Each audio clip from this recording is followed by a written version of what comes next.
तो हमारी जो अगली सवाल है वो समांतर श्रेणी से होने वाली है।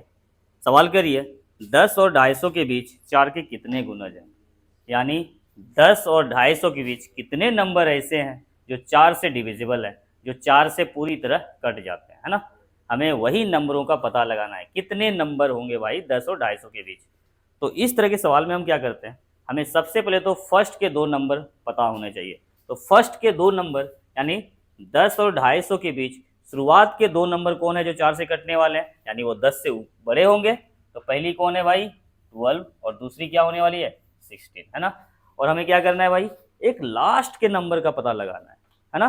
तो वो नंबर क्या होगी 250 से पीछे होगी, यानी 250 से कम होगी। तो वो नंबर कौन है भाई, आप होगे 248, है ना।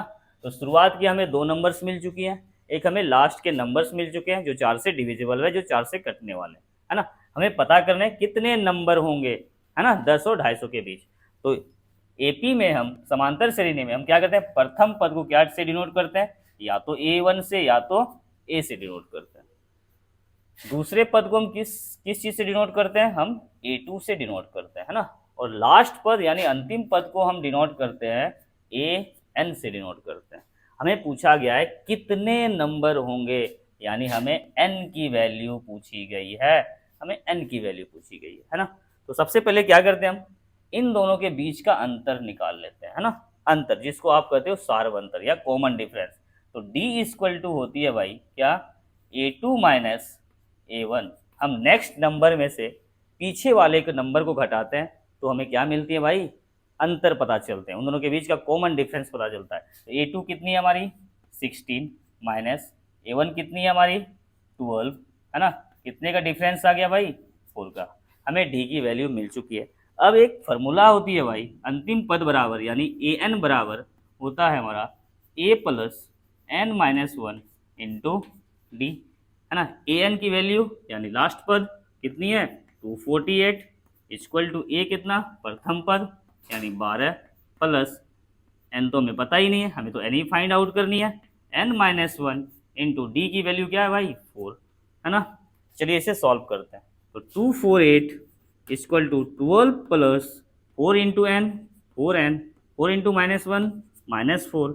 तो 248 इक्वल टू 12 में 4 घटेगी भाई कितनी बचेगी 8 प्लस 4n, ये 8 प्लस में इधर आएगी माइनस में घट के कितनी हो जाएगी 240 इक्वल टू 4n। तो n की वैल्यू कितनी आई 240 अपॉन कितनी 4 यानी क्या 60। इसका मतलब ये हुआ कि 10 और 250 के बीच 60 ऐसे नंबर होंगे जो किससे कटने वाले हैं भाई, तो 4 से कटने वाले, है ना। और यही 60 क्या थी 4 से कटने वाले नंबरों की संख्या थी जो 10 और 250 के बीच आते हैं, है ना। तो ये इसके करेक्ट आंसर क्या होने वाले भाई, है ना 60 ही इसकी क्या होने वाली है करेक्ट आंसर होने वाली। चलिए बढ़ते हैं इसी तरह के नेक्स्ट सवालों से। तो हमारी जो नेक्स्ट सवाल है इसी पैटर्न पे है भाई। सवाल करिए 3 अंकों वाली कितनी संख्या 7 से डिविजिबल होगी, 7 से विभाजित होगी। तो 3 अंकों की कितनी ऐसी संख्या है भाई जो 7 से डिवाइड हो जाए, पूरी तरह डिवाइड हो जाए। तो हम जानते हैं 3 अंकों की जो संख्या है कहाँ से शुरुआत होती है उसकी, आप होगे 100 से, है ना। तो हमें 100 के करीब जाके, है ना, 7 से डिविजिबल होने वाले 3 अंकों की संख्या ढूंढनी है। तो आप क्या कहोगे, पहली कौन सी रही होगी भाई 105 रही होगी, है ना। पहली संख्या 3 अंकों की जो 7 से डिविजिबल है वो कौन है 105 होने वाली है ना। हमने पहले भी बताया इस टाइप के क्वेश्चंस में हम शुरू के 2 नंबर फाइंड आउट करते हैं और एक लास्ट के नंबर को फाइंड आउट करते हैं। तो पहली संख्या कौन होगी 3 अंकों वाली जो 7 से डिविजिबल है भाई 105। दूसरी क्या होगी, आप होगे 112 होने वाली है भाई, है ना। एक हमें लास्ट खोजनी है 3 अंकों की संख्या जो 7 से डिविजिबल है। तो हमें लास्ट कहाँ तक जाएं कि हमें 3 अंकों की संख्या भाई मिल जाए, आप कहोगे क्या 999 के करीब जाने पड़ेंगे, है ना, तब जाके हमको अंतिम 3 अंकों की संख्या मिलेगी। तो 999 तो 7 से कटने वाली नहीं है। इसके पहले हमें ऐसे 3 अंकों वाली संख्या ढूंढनी है जो 7 से डिविजिबल है। तो वो कौन है भाई, आप कहोगे 99, कौन है वो 4 है। वो कौन सी संख्या है भाई 994। 994 ही वो अंतिम संख्या है 3 अंकों वाली जो 7 से डिविजिबल है ना। तो हमारे पास शुरुआत के 2 टर्म मिल गए हैं, हमारे पास लास्ट के 1 टर्म मिल गए। अब हम फाइंड आउट कर सकते हैं भाई कि इनके बीच कितनी ऐसी संख्या होगी जो 7 से डिविजिबल होगी, है ना। तो ये पहली पद है ना, प्रथम पद जिसको हम क्या नाम देंगे भाई, A1। ये क्या है, दूसरी पद जिसको हम किससे डिनोट करेंगे, A2 से, है ना। इस A1 को हम A भी यूज करते हैं भाई। और ये अंतिम पद है लास्ट वाली, तो इसे किस चीज से डिनोट करते हैं हम, AN से, है ना। तो सबसे पहले तो हमें डी फाइंड आउट करनी है। डी का मतलब क्या होता है भाई, अंतर, है ना।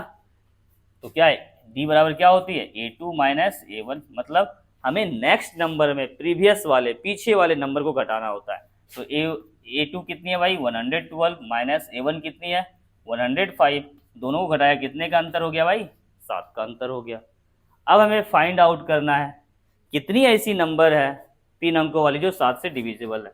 तो AN की फॉर्मूला होती है भाई, AN इक्वल टू होता है A plus N minus 1 into D. A हमारी क्या है, 994 इक्वल टू A मतलब first number 105 plus N minus 1 और डी की वैल्यू क्या है, 7 है। तो 994 equal to 105 plus 7 into n, 7n minus क्या 7। तो 994 इक्वल टू, इससे घटाया भाई कितनी आ जाएगी, 98 ना, 98 प्लस 7n। ये प्लस में इधर आएगी माइनस में, तो 994 माइनस 98 इक्वल टू 7n। इसे घटाया तो कितना, ये 14 में 8 जाएगी, क्या बचेगी, बचेगी भाई 6, है ना। यहाँ कितना बचा 8, है ना। इससे कैरी लिया 1, 18 बनी, 18 में 9 को घटाया फिर क्या बची 9। यहाँ कितना बचा भाई 8, है ना। 896 इक्वल टू 7n। तो n की वैल्यू कितनी आई, 896 अपॉन 7। तो 7 1 जा 7, 1 बची, यहाँ से 9, है ना। तो 19 हुई, 7 2 जा 14, उधर कितना बचा 5, 56 बनी, 7 8 जा 56, है ना। मतलब n की वैल्यू कितनी आई 128।